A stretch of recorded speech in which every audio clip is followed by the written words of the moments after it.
আমি যেখানে থাকি আগে সম্পূর্ণ ভিডিওটা ভালো লাগলে দেখে যাবেন, আর নাহলে দেখা দরকার নেই। আমি যেখানে থাকি এখানে আমার কিছু ছোট ভাই আছে, তার মধ্যে একজন হচ্ছে, নাম বললাম না, ওর কাছ থেকে আমি প্রায় প্রায় 1000, 1500, 500 টাকা করে নিই। কিন্তু ভাই একটা ডেট থাকে, বা ডেট না দিলে ও একবারও বলতে পারবে না যে ওর আমার কাছে টাকা চাই নিতে হয়েছে। আমি ওর টাকার জন্য প্যারা দিই যে ভাই তুই টাকাটা নিলি না। আর ভাই ও একটা কথাই বলে, ভাই টাকা পাবো আমি, কিন্তু আপনি আমার প্যারা দেন কে? আপনি ফোন দেওয়ার দরকার নেই, টাকা যখন লাগবে আমি তো ফোন দেব। তো দেখি ও কই আছে।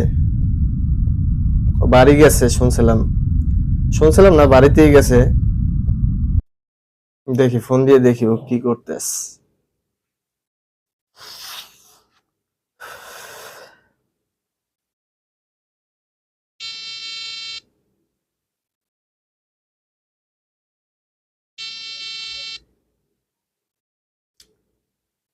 দেশের বাড়ি। আসসালামু আলাইকুম।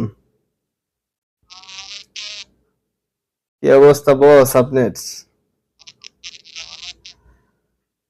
আছি বস, আলহামদুলিল্লাহ।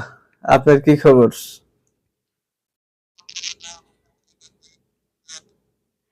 আম করে কি ভাই ভুলেই গেলেন নাকি আপনারা? হ্যাঁ, হ্যাঁ, হ্যাঁ। ভাই আপনার তো আমার দ্বারা 1000 টাকা পাবেন ভাই, আমার তো ভাই এই 1000 টাকা কবে দেবো আমি খালি এই টেনশনে আছি। আপনি তো ভালো মন্দ কিছুই করেন। আপনারও প্যারা দেই আমি না? তো টাকা পাইবেন আপনি।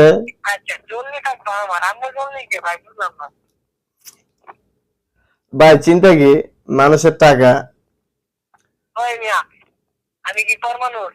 না আপনি পর মানুষ, আমি একবারও কইনি। আর কি কারো কাছ টাকা আমার কাছে থাকলে আমার আর কি ভাই, এক কথায় খাওয়া দাওয়া বন্ধ হয়ে যায়। হ্যাঁ।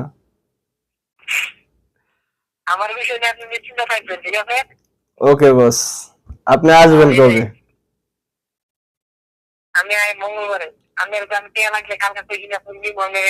আপনার জন্য টাকা বস আমি আলাদা রেখে দিস। আপনি খালি আমার ফোন করবেন আর কি 10:30, 11টা বাজে সকাল, তাইলে আমি টাকা পাঠাই দিতে পারবো। আচ্ছা বস, ভালো থাকেন তাইলে। আচ্ছা ঠিক আছে বস, ভালো থাকেন।